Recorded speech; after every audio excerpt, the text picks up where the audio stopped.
Yo, what is up guys? It is Cody PvP. In this video we're going to be going over my Stamp Sorc build. So basically this is like the same build I ran in Clockwork City. We're running Troll King, 7th Legion, and Prisoners. So this is a heavy armor build. I'm also going to be giving the medium armor Stamp Sorc variation in this video. I'm not going to do a separate video because it's pretty like easy switching out into it. So we're running Troll King because we do not have an insta-heal on this build. Our survivability mainly comes from HOTS. So our survivability, comes from healing over time, and our insane mobility is a Stamp Sorc. So we got Resolving Vigor. We have Crit Surge, which is on our Overload bar. I'm going to be getting into this bar, don't worry.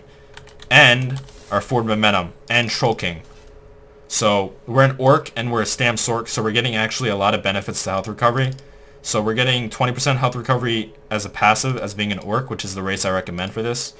And with the change with bound armaments not being a toggle anymore, you will also get another 20% health recovery on your front bar. The reason we're not running this on both bars is because it's no longer a toggle now, and we want the front 8% max stam, which is going to give us more damage. So guys, 7 Legion is still the move. It's also going to give us a 3-piece of health recovery, which usually isn't helpful with our other builds, but in this build it will be, since we're running Troll King. And this is just honestly a great, it's another set that's also going to give us healing over time. It just has a cooldown now. So Prisoners, definitely a min-max like set for Stamp Sorcs, because I think Magicka Sustain on a Stamp Sorc is essential, because you want to be able to use your Magicka skills, including Crit Surge, Dark Deal, and Streak. I mean, that's what makes a Sorc. The mobility and just being able to use like those like really powerful Magicka utility skills. So we're running Prismatics on the big pieces, guys, and Stamina on the small pieces. All impen, weapon damage on the jewelry. And right here, as you can see, if you guys do not have an Asylum Greatsword or choose not to run an Asylum Greatsword and get more damage, an Agility Greatsword is going to be the move, because it's you can now get 2-piece set bonuses with 2-handed weapons, so we can get max stam right here. Nirnhone weapon, I'm running a Shockglyph. You can run Oblivion, Disease, or those immovable poisons that I always talk about. Those are really sick. And Prisoners is going to be only on our back bar, because that's where our Magicka skills are. We don't need to be sprinting on our front bar really at all. So on our Fused Weapon Damage Glyph and Sturdy, and that is the sets, guys. We are running all points into Stamina, running the Warrior Stone, and we're running Dubious Cameron Throne. You should definitely be an Orc, guys, because Orcs are not only aggressive looking and have big forearms and big calves, but like I said, the health recovery is going to benefit with the Troll King. You're going to get increased damage done with melee attacks, which are mostly your abilities you're going to be using, and your sprint's going to cost less, and you're going to be able to sprint faster. And max health, max stamina is a great passive for stamina classes in general. Okay, so our bars are a little bit different from last two patches, because I try to fit in things to amp our damage as much as possible. So before, we had Vigor on the front bar, and we didn't have Bound Armaments. Bound Armaments is a new skill that we're using, because it's not a toggle anymore, and we can benefit from the 8% max stam. And it's also actually, like, you can use it to get more block mitigation, so you pop that, and I guess you can block more damage now for 3 seconds, but it's pretty expensive, so I don't know how often I'm going to use that, but yeah. Also increases your light attacks by 11%. The reason we have these two skills in our front bar is, if you're running heavy armor, guys, you need to somehow get Major Savagery, in my opinion, because if you don't, you're going to be sitting at 27% weapon crit, and that's just way too low. Critical is way too important. Critical heals, critical damage, it's important. Dawnbreaker, obvious reasons. So this is our front bar: Dizzy Swing, Reverse Slice, Forward Momentum, Bound Armaments, Evil Hunter, and Dawnbreaker is Smiting.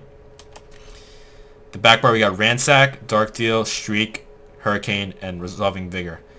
So the only downside, I guess, to the way we changed our bars is our Resolving Vigor is on our lower weapon damage bar, so essentially our heals won't be as high. As you can see, the front bar, our Vigor is a lot higher than our back bar, but that's okay. It's not too much of a change. And we wanted to keep Ransack here. Like, we could have, this is what we could have done. We could have kept Vigor on our front bar, but then we'd be losing one of these buffs, and we don't want to lose this either, because Ransack is such a good buff. Major Fracture is way too important, and we didn't want to drop that. So we have a lot of things amping our damage. Evil Hunter is amping our crit and giving us weapon damage through fighter skill passives. This is giving us 8% max stam. This is giving us major fracture, which is like 8% damage. And we also have this infused weapon damage clip. There's a lot of things amping our damage. So what I'll usually do is I'll light attack ransack. That'll proc our weapon damage glyph and major fracture them. And then, dude, you're just going to melt them, honestly.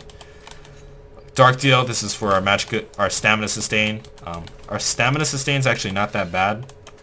We have pretty good stamina recovery, so heavy attacks and Dark Deal is going to be the move.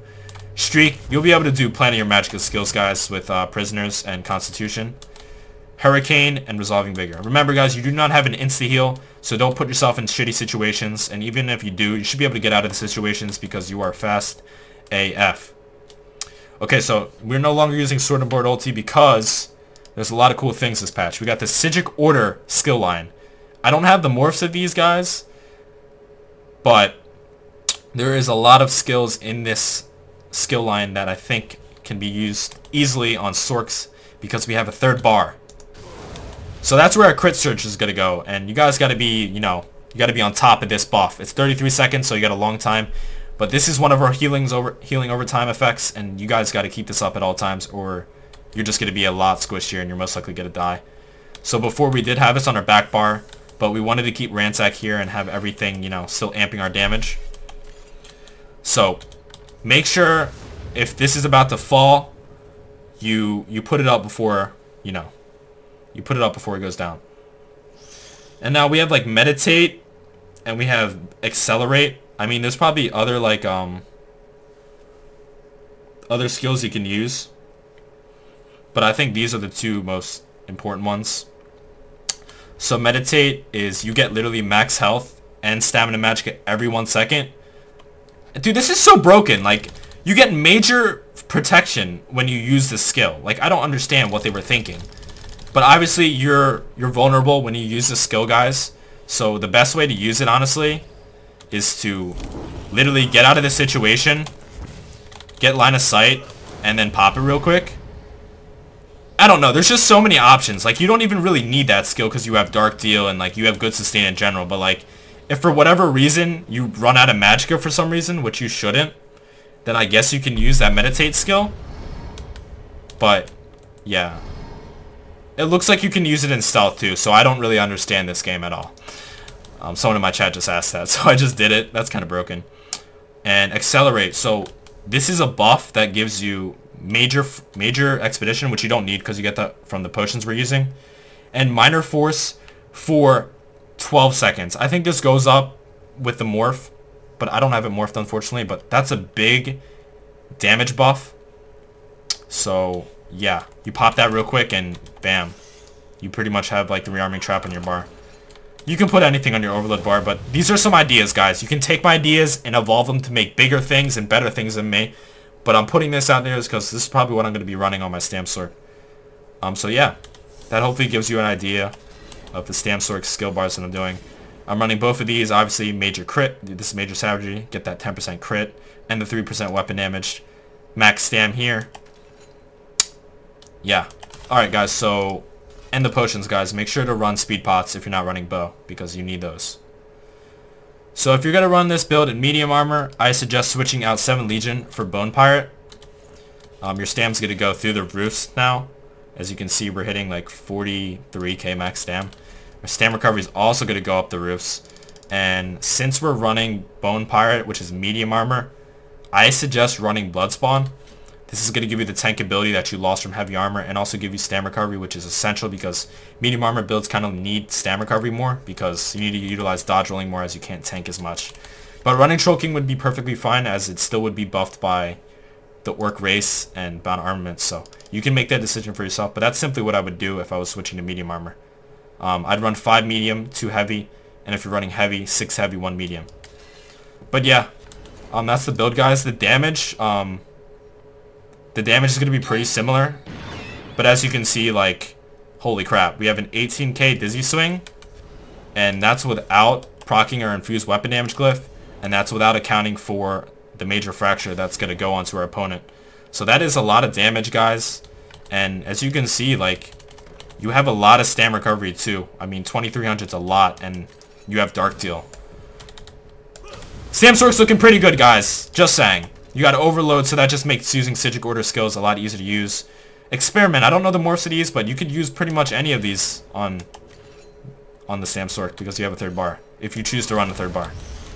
But yeah, guys, that is pretty much the build. I hope this gives you ideas to maybe create builds of your own and just help you understand Samsork a little bit more. I'm not telling you to run my build, and we forgot the CP. I don't know why I'm concluding. I am so bad at these. And like I always say, the CPs, you know, it's just sort of min-max. You can change it up. You don't need to copy it. You can pause the video when you'd like. I'm just going to scroll through these. Don't really need to explain much. But yeah, man. This is a 2H sword and board build. You could run this with bow too. But like I said, this is an open world build. That's why we're using 2-hand. I don't recommend using 2-hand builds in dueling. But in open world, man, it just really allows you to get those quick ass kills because hard hitting CCs, man, are the shit in open world. Alright guys, I'm gonna wrap this video up. I hope you guys enjoy. It's been Cody. I will see you guys later. Peace out, y'all.